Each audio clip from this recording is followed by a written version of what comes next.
Welcome back, everyone. So, where's my monitor? I'll get to that. There are many different kinds of computer collectors out there. Some of us are more purist than others.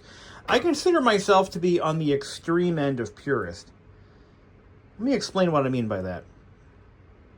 So, every vintage computer that I own has to have a couple of things before I'll even allow it in my collection, or I have to be able to get these issues resolved. One of them is, and I'm pretty well known for this, and this is a controversial opinion that many people want to argue with me on, but every computer that I own, laptops, desktops, Mac, PC, don't matter what it is, they all have spinning hard drives. They all have functioning spinning hard drives. Now, I am fully willing to accept the fact that there will be a day where that won't be possible, and I may be forced to go with one of the more modern solid-state solutions. I accept that. And when that day comes, I will sell the computer to a collector who is willing to do that, because I don't want it if it doesn't have spinning rust. It's that simple. Now, there is one exception for that rule, and that is my Tandy 1000HX. That is a computer that I will keep for the rest of my life. I will never sell it.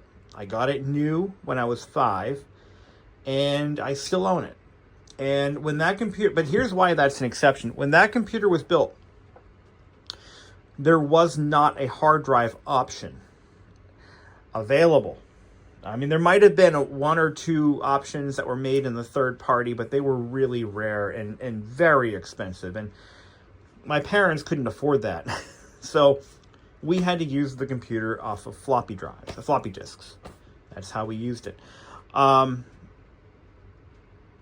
So that particular system is actually sporting an also fairly rare accessory that was made in the modern times by Rob Krenneke, and that is the Tandy 3-in-1 adapter, which also includes a... so what it does is it uses the Tandy's proprietary expansion bus as a normal 8-bit expansion bus, which adds a few other accessories like a serial port,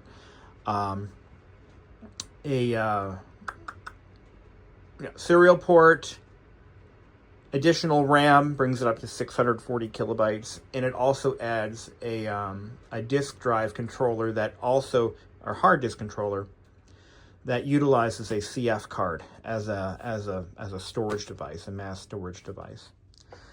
That is the only exception. Oh, there's one more, and I'm working on getting one like that for the 2GS. I just haven't figured out which option I want to go with, because it seems like none of them work the way I expected them to. So I'm working on that.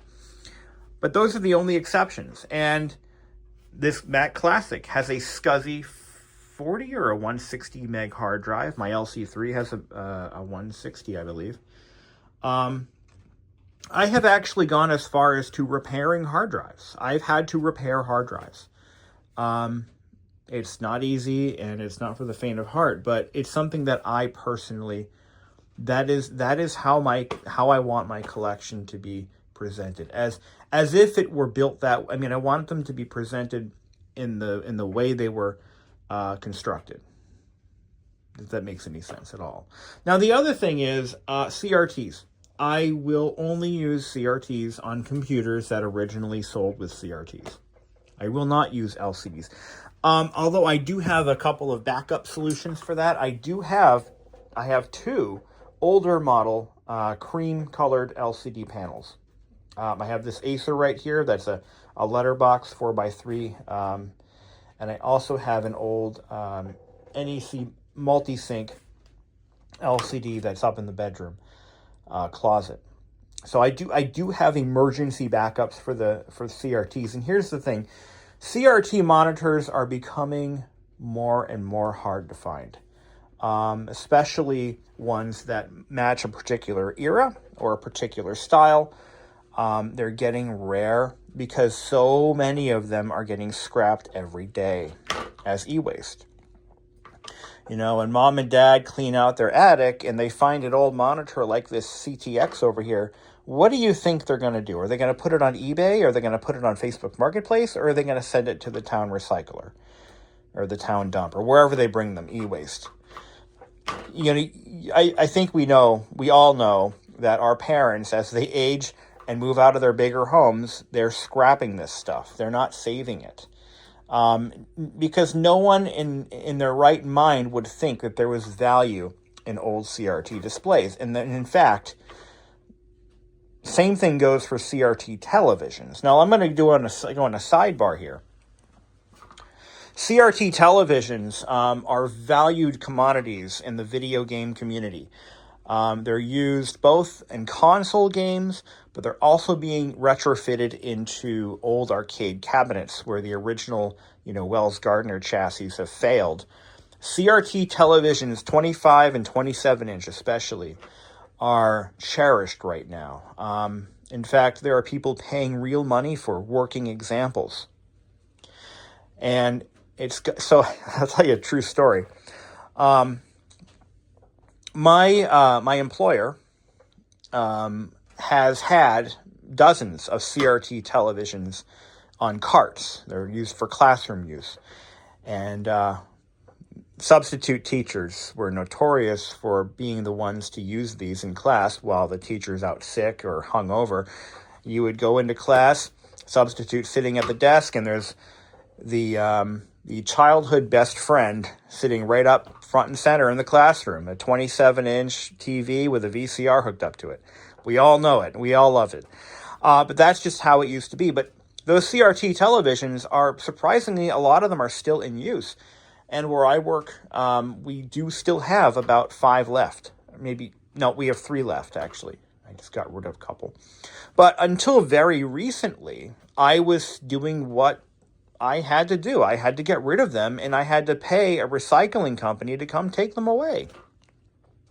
They were charging me about $30 to $50 a unit, depending on size, as of recent. Well, I got in touch with and I do that because having me bring them home and try to sell them or find a home for them has proven to be difficult until very recently. So I have some friends who are into console gaming, and they reached out to me and they said, "Hey, if you have any CRTs," they know where I work. I said, "If you have any, please let me know. I'd like one." I had 2 people that wanted one. So I'm like, "Yeah, absolutely." So when I started getting rid of the last remaining units, I reached out and I rehomed both of them. These are good running, very lightly used, by the way. The classroom TVs are the best because they're not used heavily. They're not used in an environment where there's cigarette smoke. So they're not left on for hours and hours a day for weeks on end. They're parked most of the year, and they just sit and collect dust. So those are the ones to find, right? Well, fortunately, I was able to find homes for 2 of them, and then I had a couple more. And my friend who took one of them and said, "Hey, there's a used computer game store. They sell refurbished Nintendo consoles, games, accessories. That's kind of the core of their business. They don't do card games. A lot of those stores, they do console games, and they do like Magic the Gathering events and stuff. This is just strictly electronic games and accessories." So he said, "Yeah, they're looking for these things. So reach out to them." So I did. And after talking to the store's owner, it turns out the company that we are paying to take away our TVs was selling them to this guy. So I said, "How make you a deal?" You're a small business. I am a small business owner. Okay. We got to help each other out. So here's what I'm going to do. We're going to cut out the middleman, and you're just going to come and take them for free. You're saving us money, and you can make some money on the end, and you assume all the risk. And they're like, "Okay."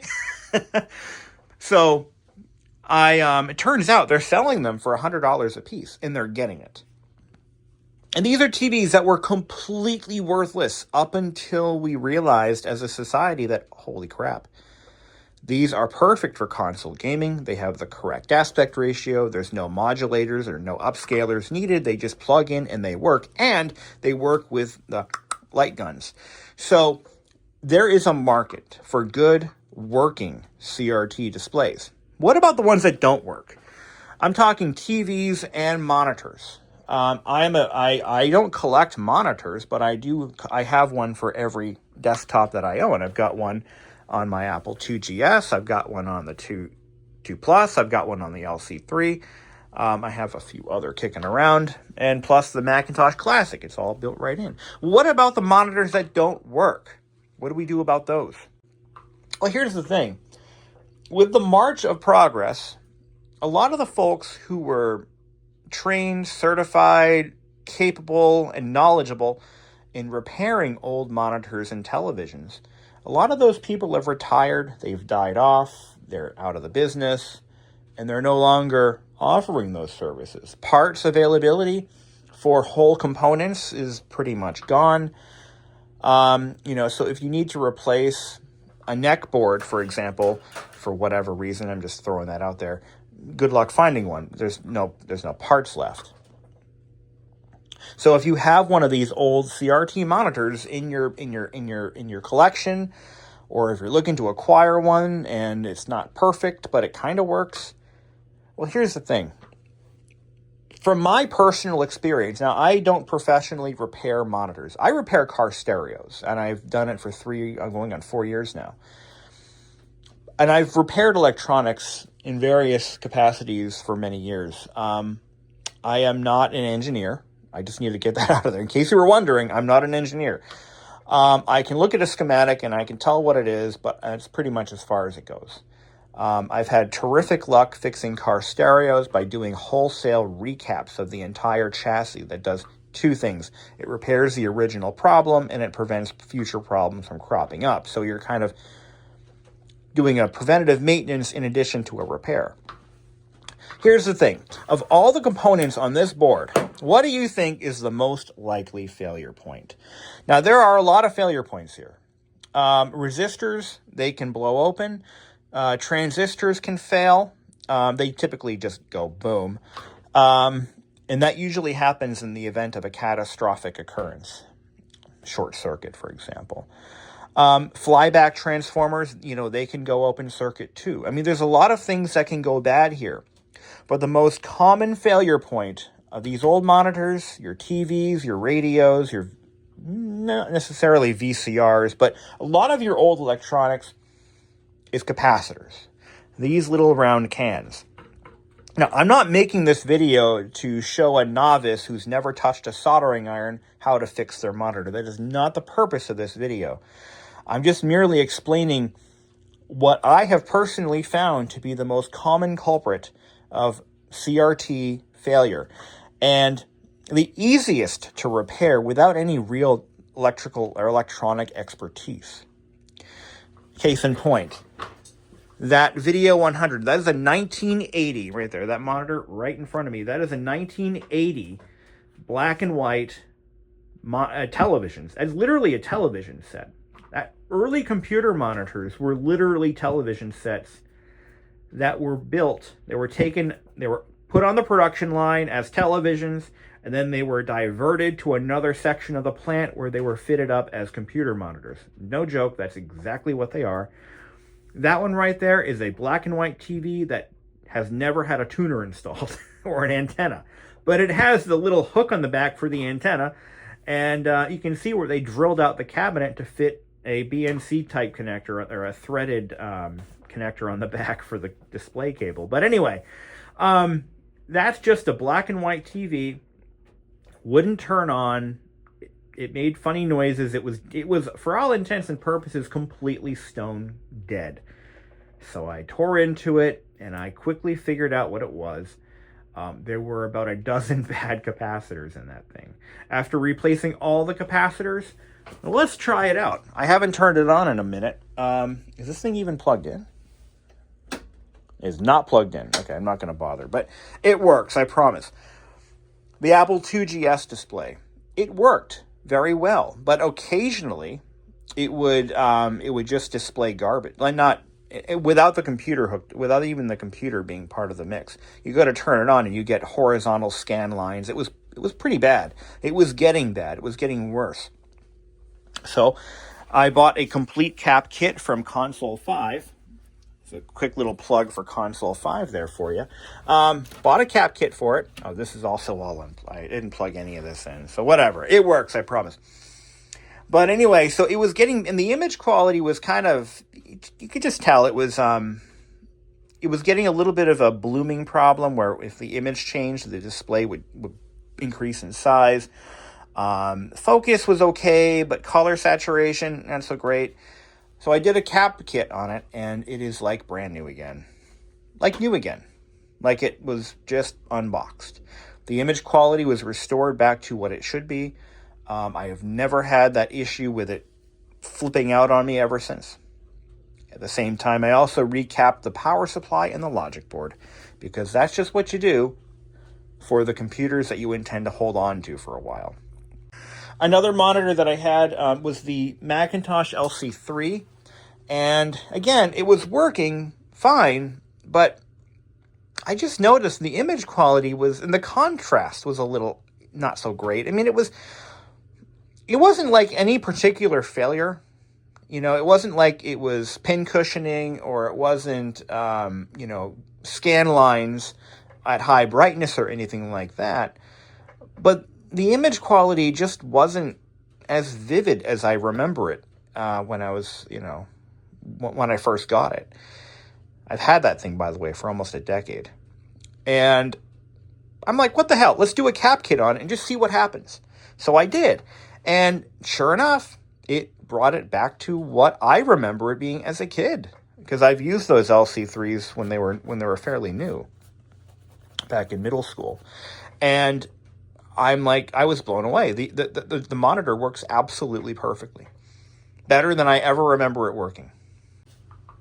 What a lot of people will do is they'll take a monitor like that, the geometry's a little off, the color's a little off, contrast could be better, focus might be a little weak, and they'll just adjust it.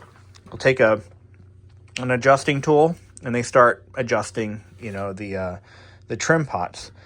And you can compensate for capacitor failure or weak capacitors. You can compensate for it, but that's not a fix. That is not a repair. That is a Band-Aid, and it will get worse. So the point of this video is to pretty much tell you this. If you have a CRT display that either doesn't work, or if it works but the image is weak, something just seems off. You can't quite place it, but it seems a little off.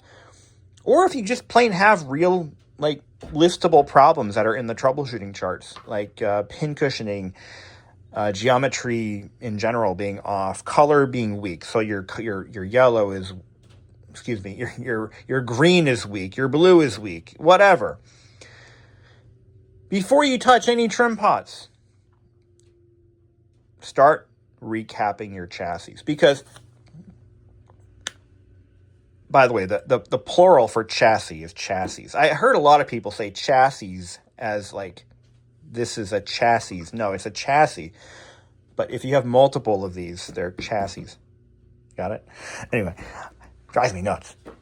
But do a complete wholesale recap, because you might be surprised that you can bring it back to life without doing anything else. And that has been my experience. I've done 4 monitors.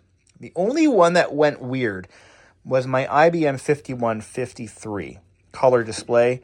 After a recap, the yoke was off. I had to reposition the yoke, but otherwise it was perfect. Capacitors have a lifespan. This could be, depending on when they were made, they can have a lifespan anywhere from 10 to 30 years, from my findings. And the older they get, the more they tend to lose capacitance. The ESR goes up. I've even seen some go down. And they just start to age out. Capacitors are essentially, the way they're constructed, and this is why they fail, by the way. The way these are electrolytics. This doesn't apply to ceramic capacitors or even tantalums. But the electrolytic capacitors, they look like little cans. It's exactly what they are. They're metal cans. But if you take one apart, in fact, maybe we should do that. So we're going to pop open, I have some very large ones here that are brand new. I don't have any old ones. I've already thrown those away. But what we'll do is we'll take one and we'll pull it apart. I'm going to show you kind of what they look like inside. I got these 400 220s. These are pretty big. These are also quite expensive, but this is a brand new capacitor. I probably shouldn't do this to a new one, but this is science. We're learning here. So right off the bat, at the bottom of the capacitor, you have terminals, okay? Now, the bottom of the capacitor is made out of plastic or with a rubber seal. And as these get older, that rubber seal can begin to fail. It can begin to leak. And that is kind of what's happening to a lot of these. So once that happens, once there's a breach in the can and it begins to leak electrolyte, you know what I'm gonna do? I'm gonna use a pipe cutter, and we're gonna open this guy up with the pipe cutter. So we'll take that off. I'm gonna put a pipe cutter around this. Let's get it open. All right, so what's going to happen as this gets older is that seal will begin to fail. It smells like solvent. Ooh, I love that smell. This thing, I have a little can of solvent in my plumbing supply bed. Let's cut it in half. And we'll just kind of go like this. Let's see if this works. There we go. We'll cut it down the middle. If you know what if you know what PVC pipe solvent smells like, this stuff can make you high. I'm pretty sure. I have to throw that can away. Let's see if I can do this here. There we go. This is very thin aluminum. When they blow apart, they look like confetti. You know those party favors that we had back in the day? That's kind of what they look like. Those party poppers. That's what I'm thinking of. I don't know if they still make those. Never used. I think I was testing something. That's why I bought these. And here we are. This is what they look like inside. And you'll notice that there's a lot of... Here we go. This is a perfect break. And we'll just pop this off. And what happens is there is an electrolyte in here. It's wet. It is wet. And it smells, has a very neutral, kind of a alkaline smell, I guess. Basically, this is a battery. And you've got a cathode and an anode with an electrolyte in here. And as these begin to get older and older and older, and as that seals, so you can actually see that the bottom of this isn't metal, okay? So eventually that seal will fail. It'll allow air in, and it'll allow electrolyte out. And that generally takes between, again, 10 to 30 years, maybe more, depending on how well made it was and what kind of how good quality that particular batch was. If something were to go catastrophically wrong in the circuit itself, these can actually pressurize, and you can either burst the top open. So this is actually this is scored to allow for venting of pressure, safe venting of pressure. I've actually seen one in one of my radios where the entire top of the can blew off. That can happen too.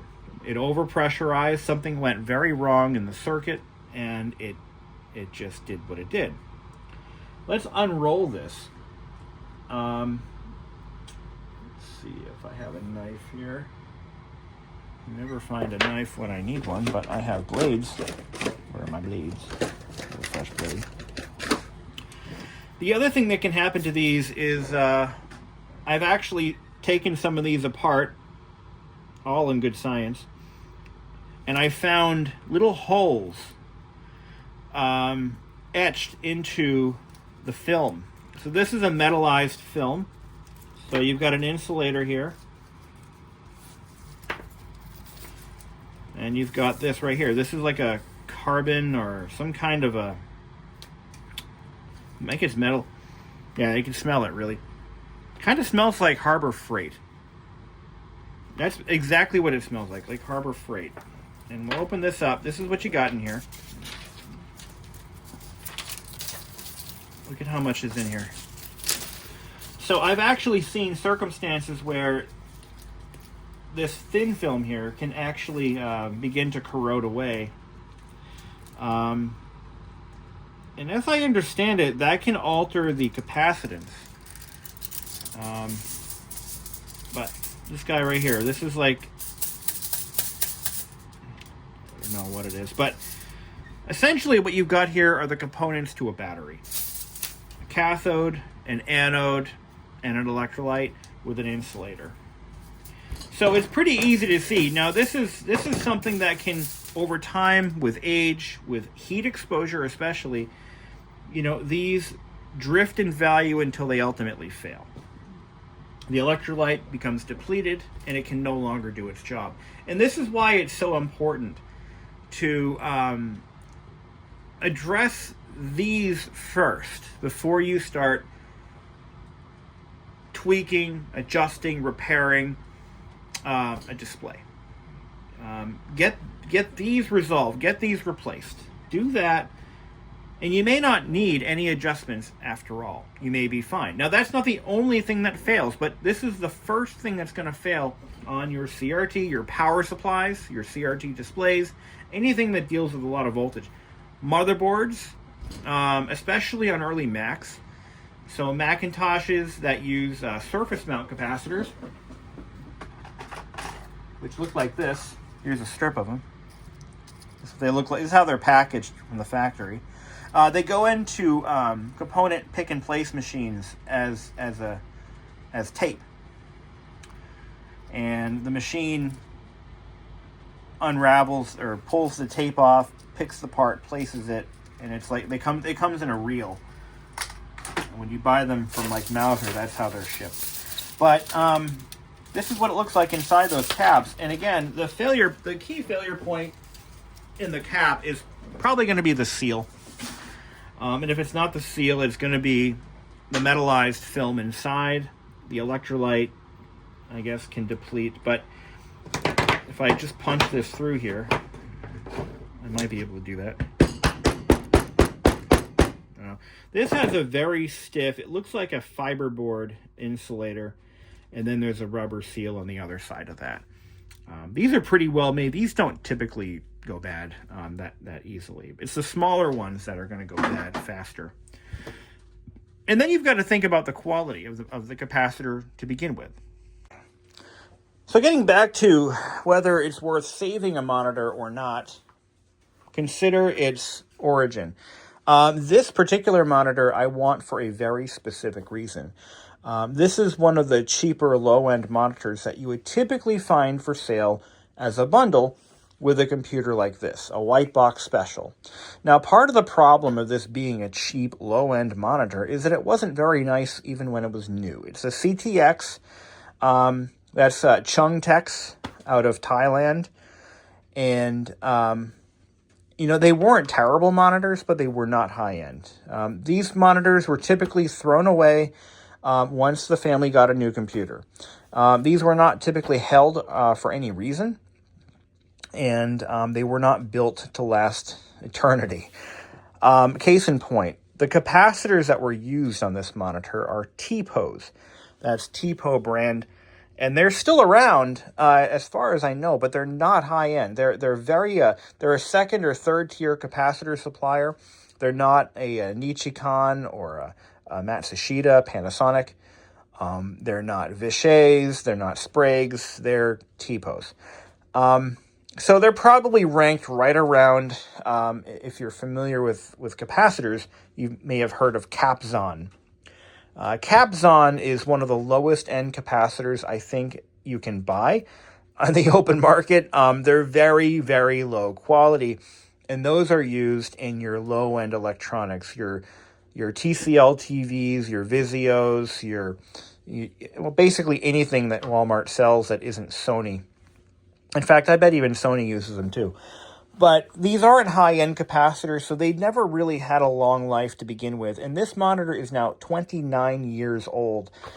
It's time to replace those if we intend to keep it around any longer than that. So we are doing exactly that. I have started a complete recap of this monitor. I've already done what I typically stock. I stock a lot of different caps for my small business, and so I just bought them from my business. I can buy my own parts at cost. So it's one of the benefits of having a business. So, and because I buy them in bulk, I get them at a significant price discount than if I were to buy them onesie-twosie. But unfortunately, this monitor has a ton of caps that I do not stock. So they're marked off in red and green and blue. That it signifies what value they are. And I have gone ahead and ordered these capacitors. They should be here sometime next week, and I'll be able to finish the job. But I wanted this monitor because it's kind of a flash-in-the-pan, low-end monitor from the mid-90s. It was made in 1996, and it has the perfect aesthetic for the computer that we're putting back in service again. This computer does need some additional work. I have switched it out to a VL bus motherboard, and the controller that I bought, the drive controller, was bad. So I have to address that. And so it works, it just, the floppy drive isn't working, and I got to figure out why. But nevertheless, this is, a fairly low-end, fairly poorly built monitor, but we're going to save this, and we're going to keep it around for a lot longer than it was ever intended to last. Let's take a look at the tube. It's a Chunghwa 14-inch CRT. And one of the things I like about this particular monitor is it was clearly very lightly used. And that's why I think it's worth saving. Now, let's say the monitor had burn-in. That is, with the display off, if I shine a light on the CRT, if I can see shadowing, ghosty images that are burned into the display, well, I'm not going to waste my time, unless it's super rare and there's no other way to replace it other than to save it. So being a low-hour, low-use monitor, that puts the odds in my favor that the tube has tons of life left in it. These vacuum tubes can last many, many, many years without issue, as long as they're used in a fairly. In other words, you don't want a static image on the display for any length of time, because that can create what's called burn-in. But also, the longer the tube is on, the lower its output power is going to be, the less it will gradually lose brightness. One of the guns might age out faster than the other, so you could have color imbalance, and you have to compensate for it until that gun fails. There are 3 guns. There's a red, green, and a blue, and eventually those will weaken. But a display in this condition should come springing back to life once we do the cap work, and maybe make some fine-tune adjustments to compensate for other circuitry that is aged. For example, resistors, they can drift in value, but I think these ceramic resistors are going to be just fine. Being a working monitor, that puts the odds ever in our favor. But if it didn't work, if it produced no image at all, or a very bad image, then we would probably be dealing with some additional components that need to be addressed. I do have a service manual for this, or at least a block diagram, so that's going to help me should I have to do something like that.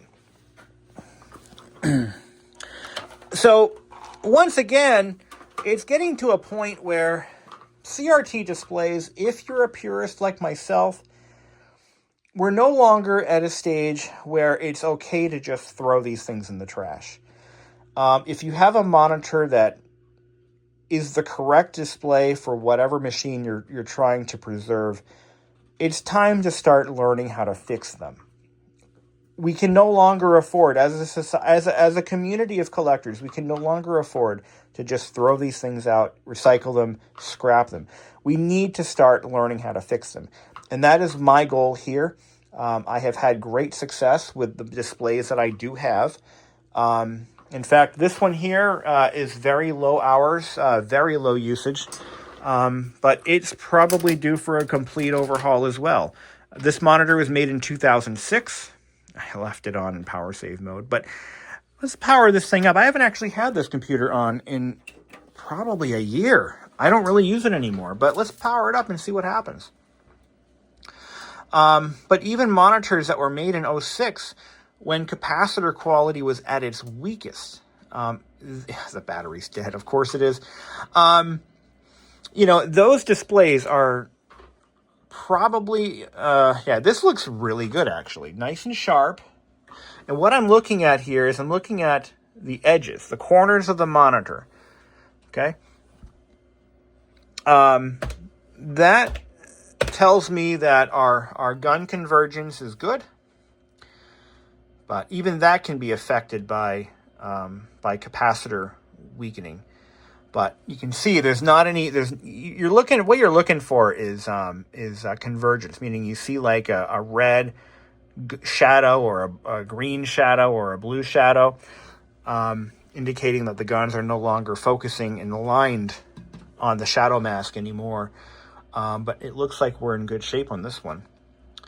But it might be okay for a little while longer. I mean, it's nice and sharp. I'm running this thing at 1024, so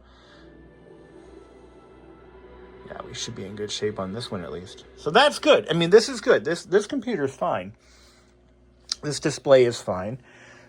This is the one we need to start working on. But like I said, it's time to start learning how to repair them and watch plenty of tutorials on how to properly discharge your CRT before you even think about taking it apart. Because there is enough voltage in this guy right here to potentially kill you. Potentially. It's not like one hit and you're dead. It's not like that. But it's going to hurt.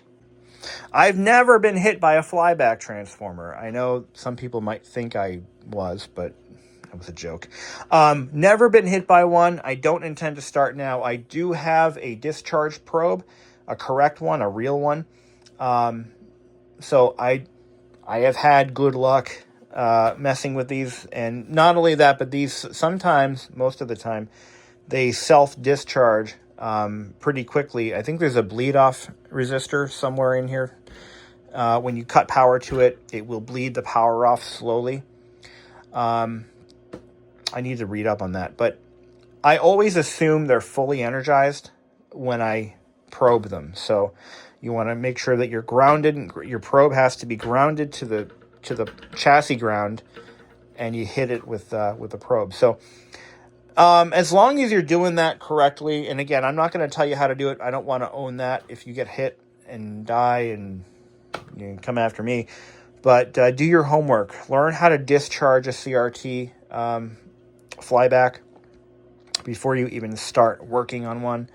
But again, a wholesale recap doesn't cost a lot of money. I think I'm $40 into this one, maybe $50. It's kind of skewed because I buy capacitors in quantities of 200 a piece, for which values I use a lot here. So I get them at a really good price. I'm going with name brand caps, top tier, Panasonic, Nichicon, whatever I can get that's in a top tier or pretty good quality tier in the value that I'm looking for. So this monitor will leave here with better capacitors than it was shipped with from the factory. So that's my plan. But again, there are plenty of resources out there for basic entry-level CRT repair, chassis repair. And if you have multiple monitors, chassis repair. Get it? And I suggest you guys start doing that because flat panel monitors they don't give the right vibe. If you've got a mid-90s or early 90s or 1980s, late 70s computer, you don't want some LCD panel sitting on top of it. It looks stupid. I'm sorry. I'm calling you guys. It looks stupid. But you've got to do what you've got to do. And if you don't feel comfortable working on a CRT, don't do it. If you don't have the soldering ability, the soldering skills, maybe leave it to somebody else. There is a guy in Rochester, New York. It's called Amiga of Rochester, who will do these jobs for you guys. His business is solely focused on recapping vintage electronics. It is such a prevalent problem that businesses are popping up addressing this very issue. So it's not hogwash. It's very real. It's a very real problem, and it's ironically one of the easiest things to fix. Well, we're going to go ahead and cut through the bullshit. The cap work is done. I had to order a bunch from Mauser. Those have all been replaced. Reassembly was pretty uneventful. I mean, it's not hard to put them together and take them apart. It's pretty simple. I have actually tested it, and I've made a few minor adjustments. The pin cushion was a little off, so I did readjust the pin cushion. Other than that, let's take a look. I have it powered off the Molex connector off the back of the power supply. That's how the pros did it back in the day. Just finished its degauss cycle. We're in DOS right now. I'm going to lower the contrast just a bit. There we go. Bring the brightness up, contrast down.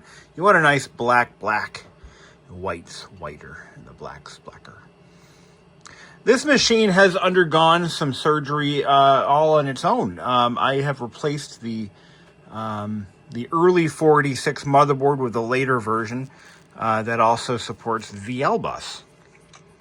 It also has a proper ZIF socket. I think it's socket 2. So, sadly, it doesn't support 3.3 volt chips, so I'm stuck with a DX266. I think that was the last of the 5 volt chips. There are modifications. There are wow, that's actually pretty good. There was a very specific issue this monitor had where the colors would shift ever so often. It would just shift. Focus was good. Color shift was a problem. And in my testing, since I shot that earlier video, there have been no issues like that of any kind. The contrast is better. We do have very ever so slight convergence, malfeasance in the corners. I'll show what that looks like a little bit here. If you zoom in, here, why don't I ambiguate this window? Or this one. If you zoom in on the far corners, well, maybe you can't see it. It's not that obvious. I can see it here. You can see a bit of a red peeking out. That is an adjustment that could be made with magnet strips. It's not something I'm willing to do, or by manipulating the yoke coils, magnets, the ring magnets on the not on the yoke, on the neck.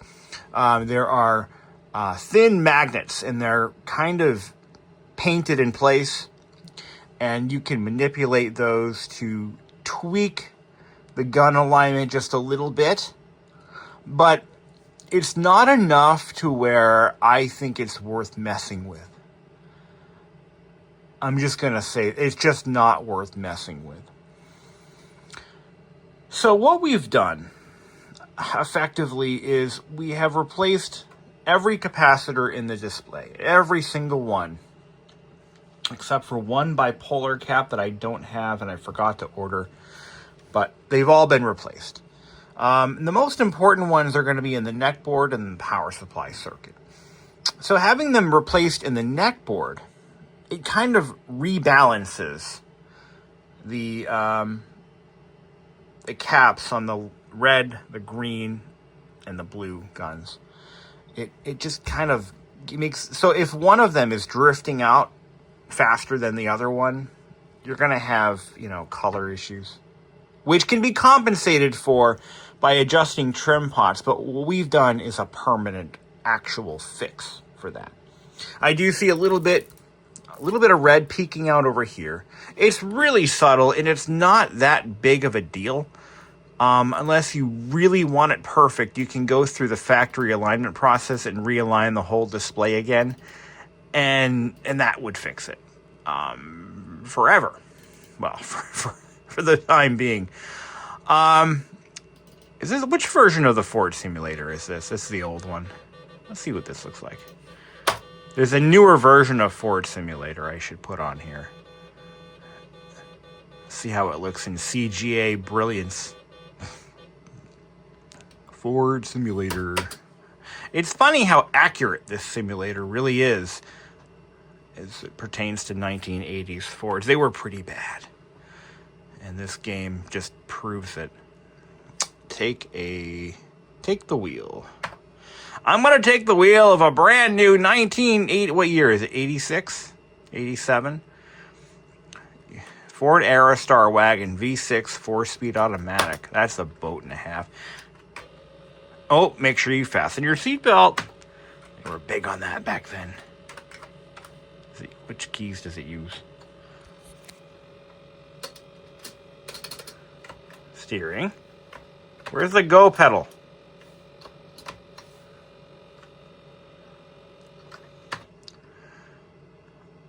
Caps lock accelerates, alt brakes. Oh, that's weird.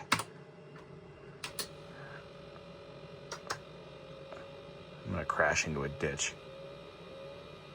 But, looking at this, I mean, we've got really good geometry overall. You can see a slight divot right there. But again, some of the geometry can be corrected with trim pods.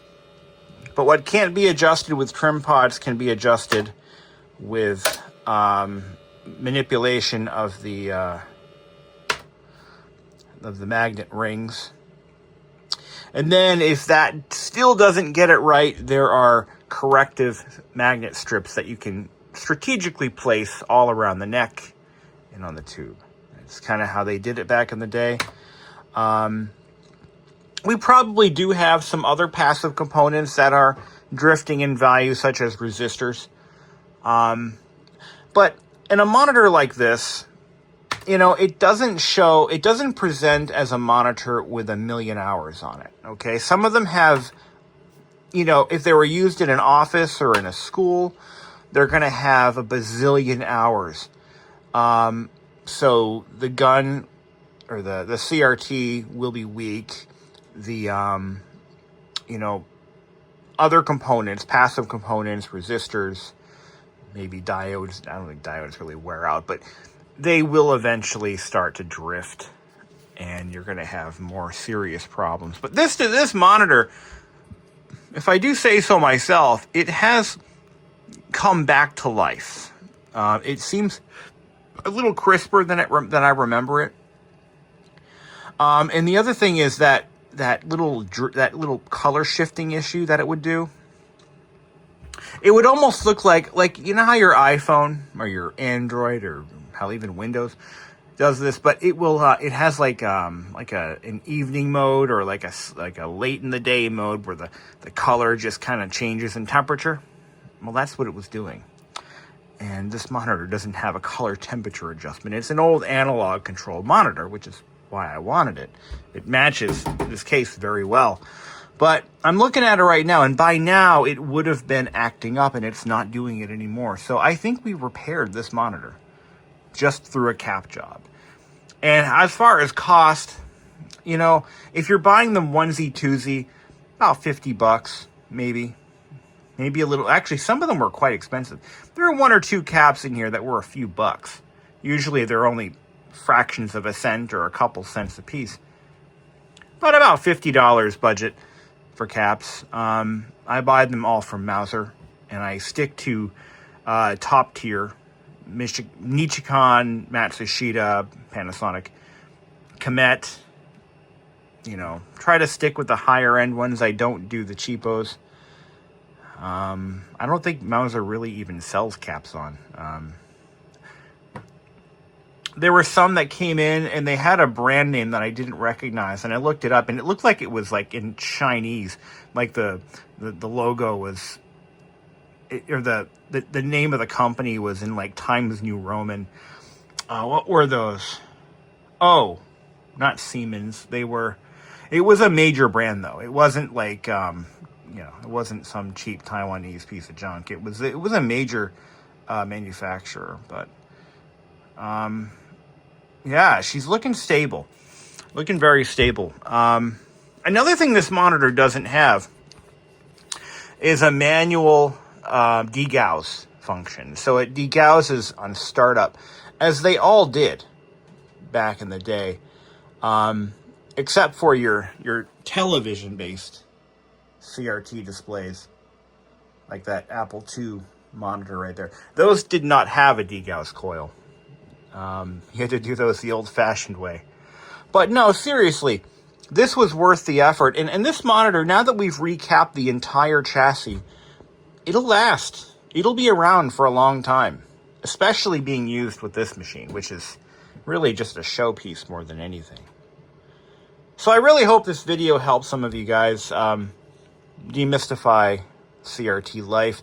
I personally, I just won't do it. I won't do a flat panel on a machine like this. It just is a sacrilege, unless you have no other option.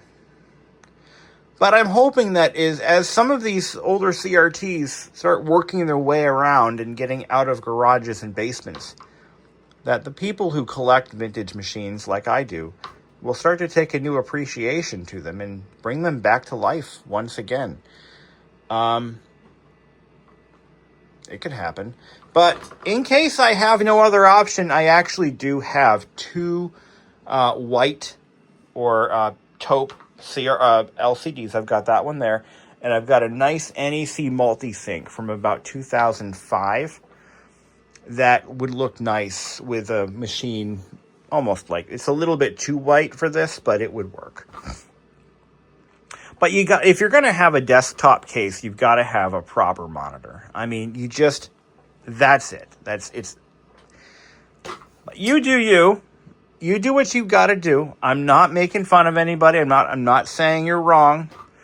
But for myself and for my collection, it has to be original, or it isn't in my collection. Thank you all for watching, and I hope you enjoyed this video. It was a lot of fun to do. But, again, and I can never shut up. I really like talking. Why do I do that?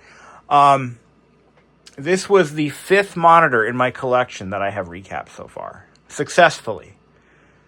My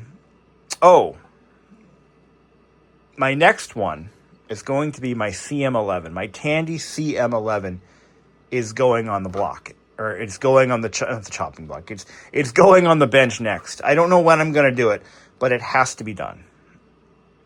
I'm having so much fun going through these monitors that I got to do it. I got to do it. All right, thank you for watching. Have a great day.